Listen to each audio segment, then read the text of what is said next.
السلام علیکم ورحمۃ اللہ وبرکاتہ۔ تو محترم ناظرین کرام، آج کے اس دور میں ہر ایک انسان، ہر ایک شخص بے روزگاری اور مہنگائی کی چکی میں پیسا جا رہا ہے۔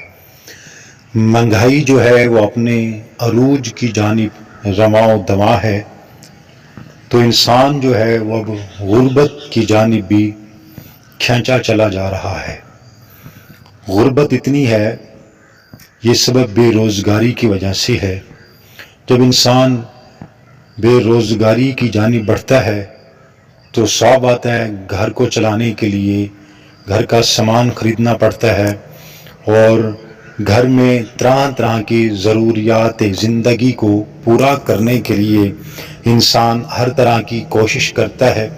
تو اس کوشش کو پورا کرنے کے لیے انسان کے پاس ایک اچھا سا اور اچھا خاصا رزق کی آمدنی کا ہیلا وسیلہ کچھ نہیں ہوتا، تو پھر وہ انسان جو ہے اپنے ضروریات زندگی کو پورا کرنے کے لیے، اپنے مقصد تک پہنچنے کے لیے قرض کو جو ہے نا وہ اپنا ایک سیڑھی راستہ بناتا ہے۔ وہ انسان قرض لیتا ہے۔ قرض جو ہے وہ انسان کو ڈبو کے رکھ دیتی ہے۔ انسان جو ہے پھر وہ مشکلوں تنہائی میں رہ جاتا ہے، بہت پریشان ہوتا ہے۔ تو اس سے چھٹکارا حاصل کرنے کے لیے میں آپ کو وظیفہ اور ایک عمل بتاتا ہوں، انشاءاللہ العزیز۔ قرض سے آزادی، قرض اور رزق کی تنگی سے نجات کا بہترین مجرد عمل ہے۔ وہ عمل یہ ہے، اس عمل کو کریں، بہت ہی مجرد عمل ہے، بہترین زبردست آزمایا ہوا عمل ہے۔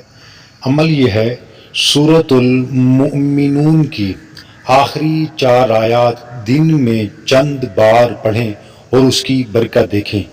یا آپ نے 11 دن یقین کے ساتھ اس وظیفہ کو پڑھنا ہے۔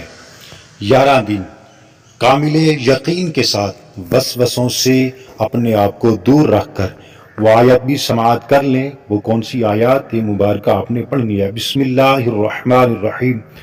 افحسبتم انما خلقناکم عبثا وانکم الینا لا ترجعون سے لے کے آخر تک وانت خیر الراحمین۔